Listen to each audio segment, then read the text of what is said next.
This is the new 2017 Acura NSX. I borrowed it from the wonderful people here at DCH Montclair Acura because they have this one in possibly the coolest color, bright red, or Curva red, as Acura calls it. Now, this is a true halo car for Acura. It starts at $156,000. It has 573 horsepower and 476 pound-feet of torque. It does 0 to 60 in 2.9 seconds, and it'll hit 191 miles an hour. Only there's a problem. It simply isn't selling. Go on AutoTrader right now and you'll find 190 different new 2017 NSX models listed for sale at dealerships across the country. You know how many new Ferrari models are listed on AutoTrader? Zero. None. You have to be on a waiting list to buy a new Ferrari. Needless to say, there's no waiting list required to buy an NSX. So why is that? I've taken this car from DCH Montclair Acura for the day so that I can check it out and really get a feel for it. First, I'm going to show you all of its quirks and cool features, and then I'm going to take it out on the road and tell you how Acura's supercar drives. And visit autotrader.com/oversteer for more of my thoughts on this car and for an article about a few cool old school NSXs I found for sale on AutoTrader. But first, a little history lesson. The original NSX debuted in 1990, and it lasted through 2005, praised for its pure driving experience and Japanese reliability compared to Italian exotics. Acura has been insisting they'd build a new NSX repeatedly, pretty much ever since 2005, or they'd debut some new NSX concept car, there was some race car that was supposed to be the next NSX, but it took them 12 years to roll out this one. By then, expectations were really high. So, does it live up to them? Let's start with those quirks and features. We'll start before you even get in the car with one of my favorite features. You press the unlock button on the key fob, and the door handles pop out. Tell me that's not cool. And press the lock button, and they go right back in. But you don't even really have to push the button. Right now, I'm going to walk right up to the car, not touching anything, and ta-da! Door handle opens right up. That's pretty cool. And once you pull on those cool door handles and you get inside, you notice quite a few interesting quirks and features, like, for example, the volume slider. It's not just a boring knob like it is on your car. Instead, you slide your hand up and down to adjust the stereo volume.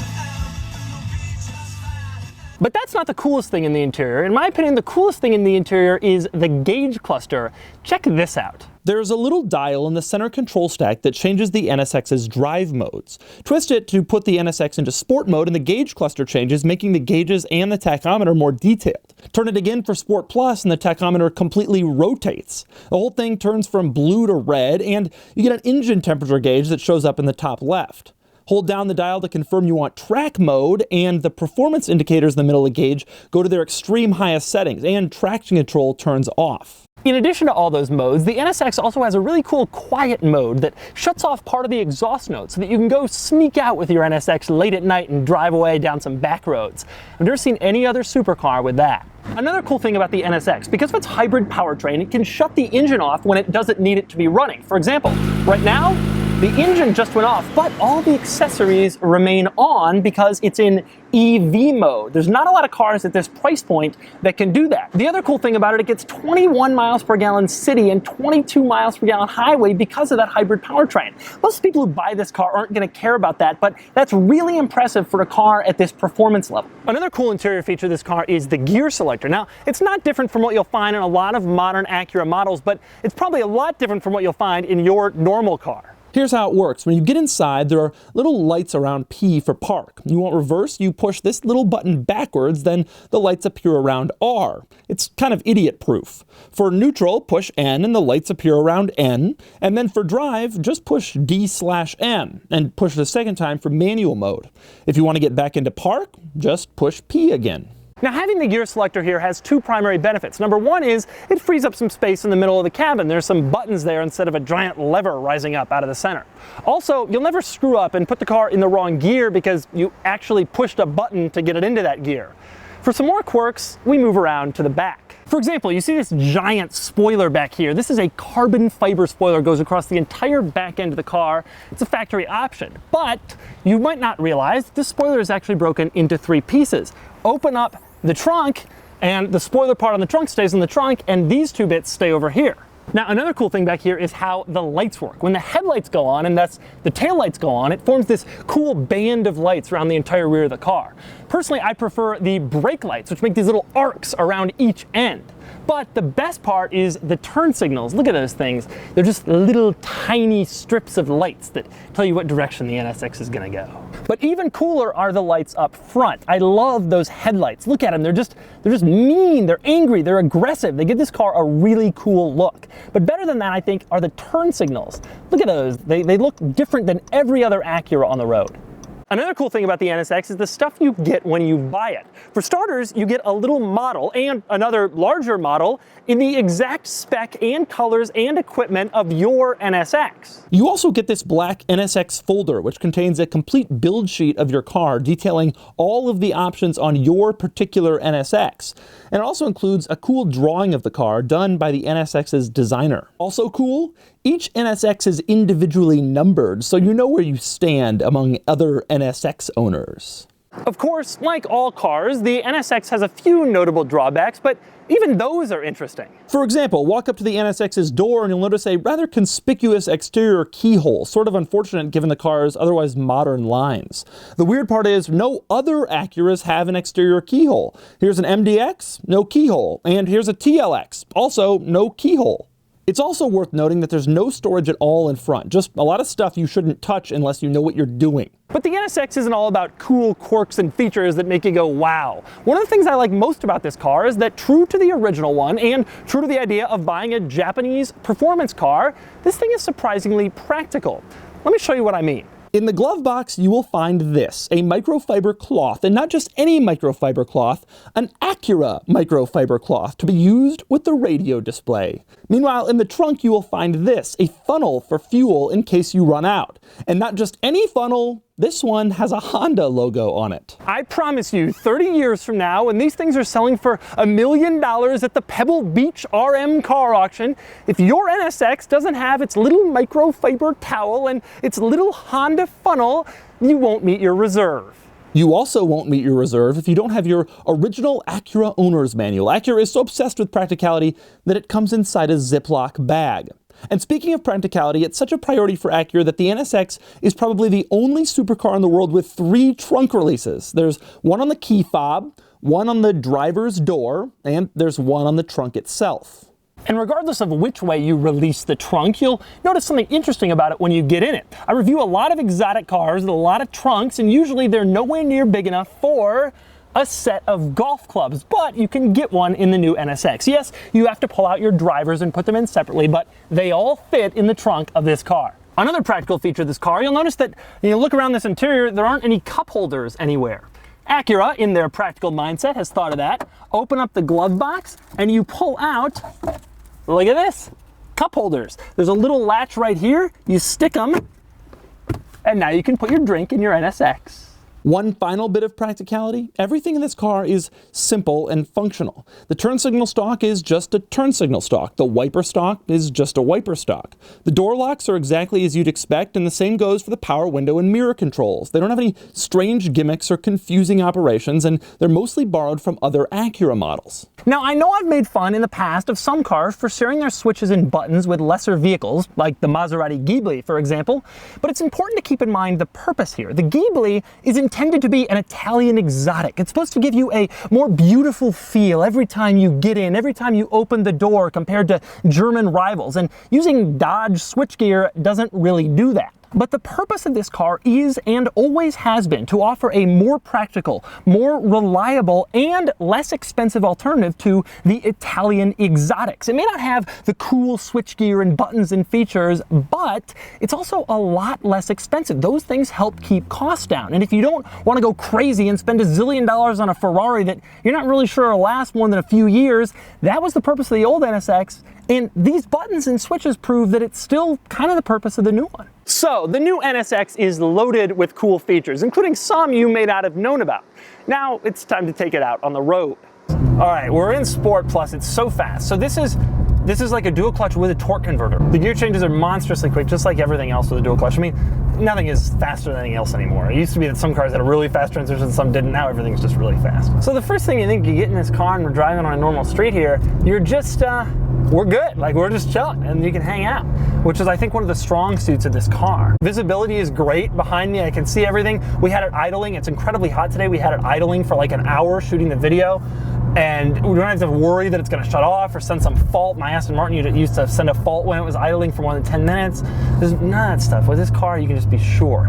And that's kind of the benefit, one of the benefits of getting like an exotic car from Acura. This whole just a V6 thing is going to have to come to an end here pretty soon, because Acura's getting almost 600 horsepower out of a V6. At that point, who really cares what engine's in the thing? It's just 0 to 60 in 2.9. It could be a 4-cylinder. If you're doing 0 to 60 in 2.9, I don't care. So we're driving down this quiet neighborhood road and it's just normal. One of the other benefits of this car, I've always felt, I've driven it before, is that the ride quality is better than virtually any exotic car on the market. But see, this road sucks and it feels reasonably good, and I'm in Sport Plus. Which is nice. I mean, this is the car for it's just like the original one. It's the car for the person who doesn't want to deal with all the BS. There are benefits to the BS. Having the cool, flashy Italian exotic car, that's super cool. There's no doubt about that. But there are a lot of people who've done that and who are like, I don't want to go down that road anymore. The controls are more obvious in this car. They're more obviously located. The 488 has its lock and unlock button next to the dome lights. Makes no sense. This car is just, everything is just a lot simpler, a lot more ergonomic. The thing that people, I think, forget about this car, anybody who badmouths this car, and there has been some negative reviews, people forget is the performance is there. I think the biggest problem Acura had was just the lead time. You tell people for 10 years you're going to come out with this car, there's no way to meet their expectations. None. Zero. It's just not going to happen. This car is as good, and the numbers say it, as any other modern exotic. But none of the other modern exotics, we waited 12 years. Is this the year they're going to do it? You know what it's like, honestly? It's like a 911 Turbo. It's the supercar for people who kind of want to, it's not more relaxed by any means, because you drop a couple of gears and your neck can snap. But it's not, and that's also true of the 911 Turbo, but it's the car that's you know, if you don't want to deal with it, but you happen to drive it to the office that day, you can drive home in quiet mode and just chill. Now we're in EV mode. The car is completely, you can't hear a thing. This is so cool. It's interesting, when you're in quiet mode, you don't hear the noise anymore, but I gotta say, that turbo noise you do hear instead, and it's awesome. Oh, you can hear the whistle and the blow-off valve actually occurring each time you press the gas. It's like a modded like Civic or something. It's so cool. Yeah, the sound, you know, the sound's just, it's never going to be a V8 or a V12. Then that's just a reality of the car. If you were paying $280, you'd be pissed about that. Oh, it's so quick. It is so quick, and the transmission is so fast and smooth. Oh, it just holds its line so well. My God. Boy, it is so planted around the corners. Wow, wow. So that recorder decreases radius, and I didn't realize. Car's like, yeah, whatever, no big deal. The steering is what I would call sports car. It's not like supercar exotic, like it'll do anything and grip everywhere, but it's so predictable and it's just so nice. You put it where you want it to go and it goes there, and it's perfectly weighted. And the car, of course, has absolutely no body roll. It goes exactly where you'd expect. The very most precise things, the very hardest corners and stuff, you can tell it's a little off the very top end cars, the 48 and stuff, but you'd expect that. Given that it's roughly, you know, 2/3 of the price or 3/5 of the price. But Acura must have known, if the people wanted the really crazy Huracan experience, they would spend the money. And so you have the ability to sort of drive this every day. I don't think this car performs as well in terms of absolute at the limit road holding, that sort of thing, as Huracan stuff, but I think it's immensely more drivable. So the new NSX is pretty cool. It's amazing to drive, just like its predecessor. It offers a Japanese take on an exotic car, just like its predecessor. It has a V6 engine, mid-mounted, with a little less power than all the Italian exotics, just like its predecessor. And while its $156,000 base price may seem a little steep, keep in mind that the Lamborghini Huracan now starts at $200,000. The Ferrari 488 starts at $250,000, and the McLaren 650S is $270,000. And that makes the NSX, relative to those cars, kind of a bargain, just like its predecessor. So why isn't it selling? The answer actually is right here, Acura. You see, when Audi released the R8 in 2008, it was intended to have the same effect as the NSX, a halo car that brings enthusiasts to the brand. And it had that effect because Audi also rolled out other enthusiast-focused cars at the same time. The A5 and S5, a sportier new A4, and S6 with the V10 from a Lamborghini.